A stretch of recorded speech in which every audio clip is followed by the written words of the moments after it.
What's going on, y'all? Welcome back to another episode of the Underestimated Podcast. It is your host, Jeremy Orr, back with another episode. And in today's episode, this is another episode of Sand Shark Sundays. So, also welcome to another episode of Sand Shark Sundays. But this is excuse me. It's sort of something I'm just jumping into, and a little ill prepared, but sorry for no actual upload today because it is Friday, but I just did not know what I wanted to talk about today. It's because I could very easily just lean on basketball when I do this. I can talk about basketball every day. Like, that's just me and my love for the game. But like as I promised when I first visioned what this podcast was going to be, I want to diversify the sports. And so I try to not bore you guys or overwhelm y'all with the same sport of same content of the same sport for a long period of time. So that's why I was kind of stuck on what to talk about. Well, initially the plan was, because I actually said it, if you go look, I'm plugging other content when I say this, the episode that came out Wednesday about Kyler Murray, I said that my plan was to talk about the Team USA winning the World Baseball Classic on Friday. And no, that didn't happen. Maybe I jinxed them when I said that, but so what I thought about doing was, I still got to put out 4 more episodes of Sand Shark Sundays. So the goal is to double upload for the next 2 weeks. So this Sunday, y'all will get 2 episodes, and then y'all will get the last 2 next Sunday. So that way I can kind of buy myself more time for more things to happen, and more possible ideas for me to talk about, and then also finish up something that I obviously need to finish up. So as you can see in the thumbnail and the title, we're going to be talking about USC women's basketball when they got a win over Lander. So yeah, we're going to be breaking down a strong statement win for USCB, and as they completed the season sweep over Lander with a 73-66 victory in the Cove. This wasn't just another win. It was a game that really showcased identity and depth and execution, especially in key matches, in key stretches of the game where key matchups and key stretches of the game where momentum could have easily flipped the other way. So for one, let's start where, let's go big picture, right? We go big picture here.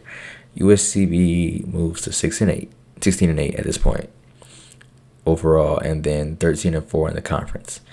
And when you look back at this game, it perfectly reflects why they've been so successful. This wasn't a one-player show, and I mean, it never really is.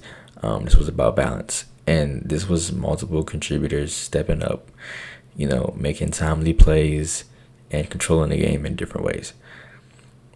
Meanwhile, you got Lander, who, at the time was sitting at a 8-15 overall record and 6-10 in the conference, and they showed flashes, especially early on in the game, but ultimately couldn't sustain efficiency across 4 quarters.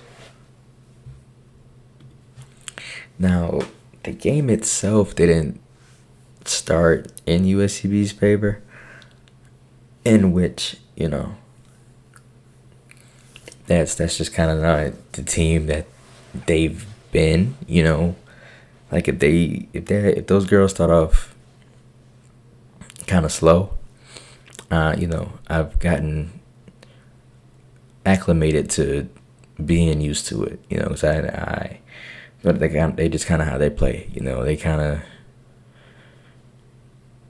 make things hard for themselves early, but they know how to respond, usually more often than not they do. And so Lander came out aggressive. I mean, jumping to an early lead and setting the tone defensively. They forced turnovers. It got out in transition and built a quick advantage behind players like Quadeja Langley, and she led all scorers with 20 points. And then you could tell early on that Lander's game plan was to disrupt rhythm and push pace, and for a while it actually worked. But they led after the first quarter 19-16 and had Buford slightly off balance. But what makes good teams different and what separates USCB is how they respond, like I just mentioned. In the second quarter, you start to see the shift, right? The Sand Sharks tightened up defensively. They started winning the rebounding battle, and most importantly, they began to find efficiency offensively. They shot over 57% in the second quarter, and that's where momentum sort of began to tilt their way. Let's kind of talk about how the players who made. Let's talk about the players that made this happen for USCB. You're talking about Lydia Gatosi, senior captain. She was huge, per usual. 17 points, 8 rebounds, right? And she was active all over the floor. Not just scoring, not just, crashing the glass, but also creating second chance opportunities and anchoring that inside presence. Alongside her, Jigsaw, as some of them call her, Tanaya Bowman.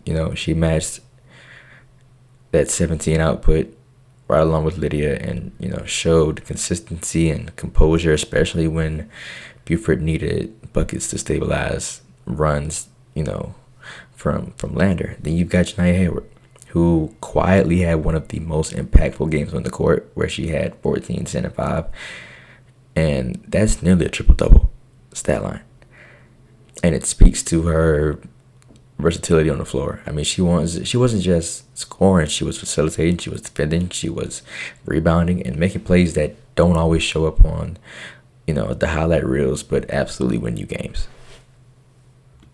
And I mean, that's sort of the theme here, balance. 4 players in double figures, contributions off the bench, and a team that shot over 50% from the field overall. You compare that to Lander, who shot just under 34%, and you start to see where the difference lies. Efficiency matters, and shot selection matters, and also execution matters. Now, even with that, this game was far from a blowout. It was tight. There were 8 ties and 7 lead changes. And going into halftime, Lander actually held a slight edge. They were up 36-32. And so when Buford didn't just dominate from start to finish, they had to earn this one, And the third quarter is really where things start to separate. Buford came out and shot over 64% in that period. That's pretty elite, and that's kind of quarter that it wins you games. They started attacking the paint more effectively, which is another key stat in this matchup. 50 points in the paint for USCB in comparison to just 16 for Lander. That's not just a difference. That's a statement about physicality and interior control. And when you control the paint like that, honestly, I mean, everything else sort of opens up. I mean, that's how basketball works. Early on, if you establish a paint presence, then that's going to open up a whole lot of 3-point opportunities and potential, free throw trips for you. If you establish a paint presence, then that can also, in the same breath, open up a lot of driving lanes and opportunities for you to get to the free throw line. And so even though USCB only made 2 3-pointers all game, they didn't need the outside shot. They dominated inside, they got to the line, and created high percentage looks. On the other side, Lander relied more heavily on the perimeter shooting, shooting 26% from the 3-point line.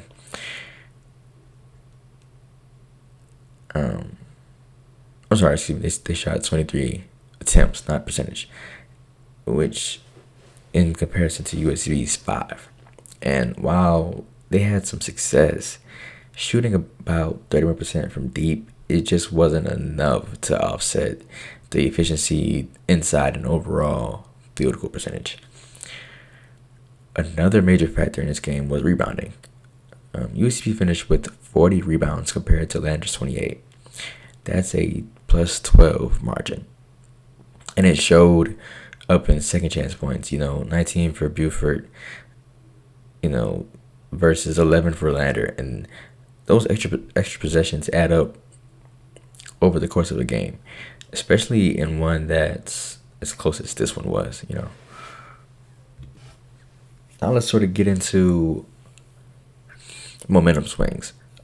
There were moments where Lander pushed back. I mean, in the fourth quarter, they cut the deficit down, got within striking distance, and forced USCB to execute late. And to USCB's credit, they did. They usually do. And they didn't panic. They didn't force shots. They stayed within their system and their game plan and closed the game out. That's what you call maturity. And that's experience. That's what you want to see from a team that's positioning itself for postseason play. And individually, Lander had some strong performances. Langley's 20 points led all scorers, and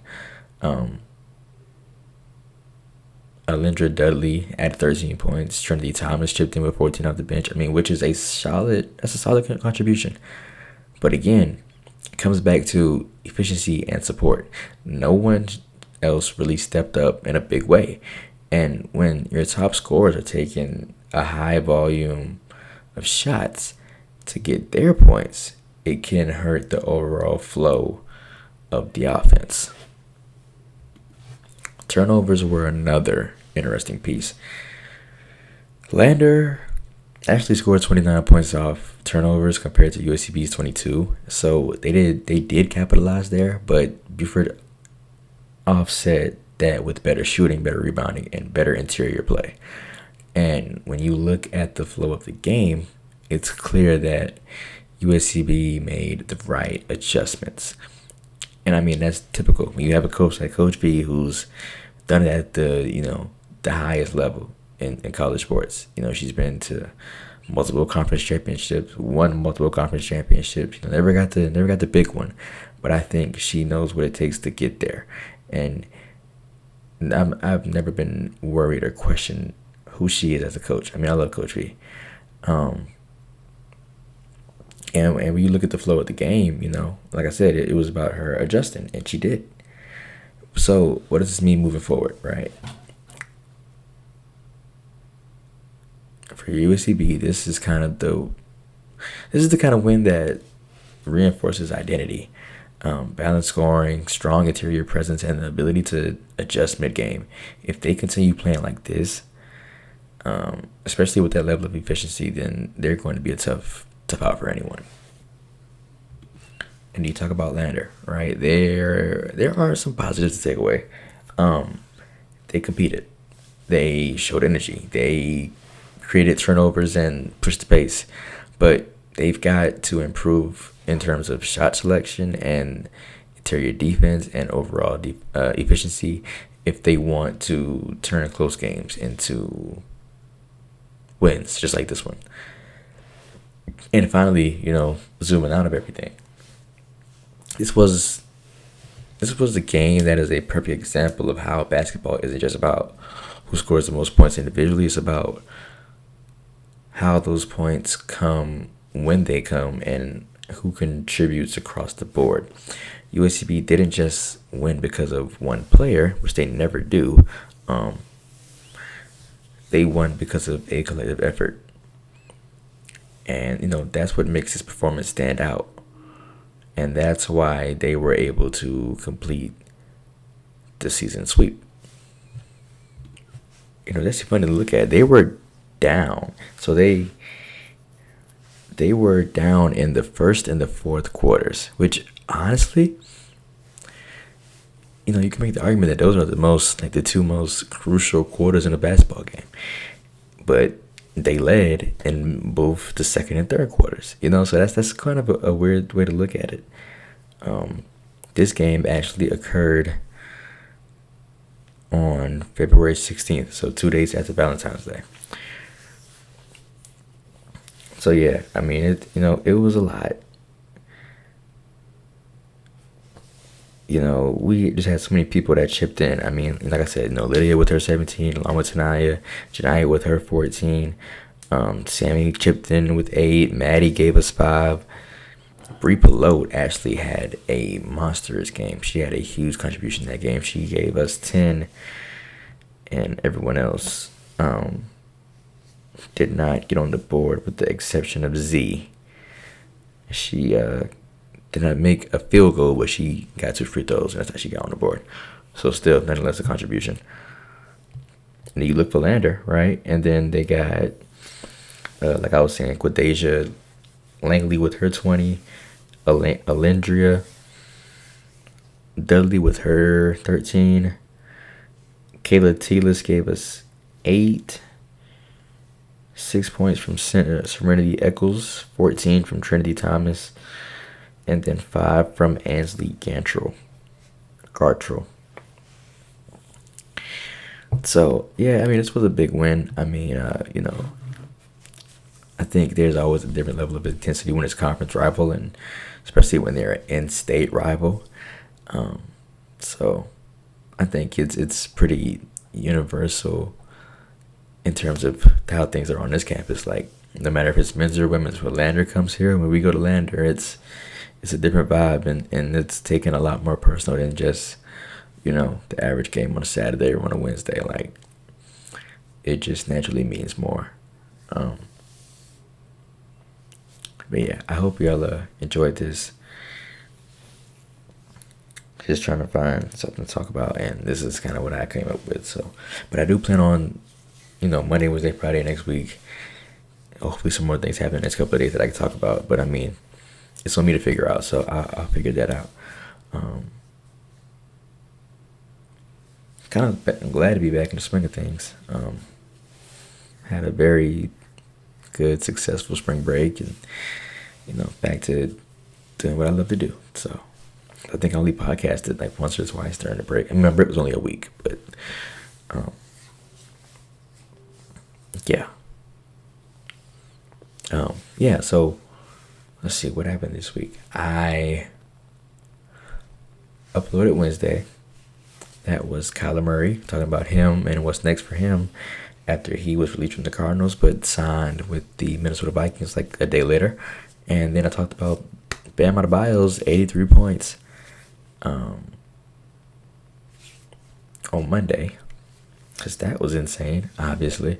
But yeah, I was going to do a March Madness bracket review, because I feel like I've done it on here before. But then again, I didn't, because I felt like I would have to do it. Like, I would have had to do it the day of, because, the tournament starts like 2 or 3 days after brackets are available to be filled out. So it just wasn't very timely in my mind. And I didn't want to make picks after games have already been played and stuff, because I feel like that didn't really make much sense. So, yeah. But I mean, if y'all want like sort of like a bracket review, or like how my bracket shaped up after the tournament, like, completely is over, then I guess I can do something like that. You just gotta let me know. Honestly, just drop a comment or whatever, what y'all want, and I'll get it done. So yeah, that's gonna be it for me. I hope you guys enjoyed. Let's just let's keep going up. Like, comment, share, subscribe, tell a friend if you are on Spotify or Apple Podcasts. Give the channel a 5-star rating, stream, download, because we just reached 250 streams and downloads on Spotify, and apparently that's a big thing because I got an actual notification about it. So me, I'll take any win I can get, big or small. So I really appreciate it, and obviously I wouldn't be able to do it without you guys. So yeah, like I said, I'm gonna get out of here. I appreciate y'all for watching. It's Go Sharks. We got 3 more episodes left, even though technically it's a lot has happened, so it's not, I'm also speaking in not really hard past tense, but past tense. Anyway, just gotta get this stuff out though. I'll see y'all. Without further ado, don't underestimate, appreciate. Go.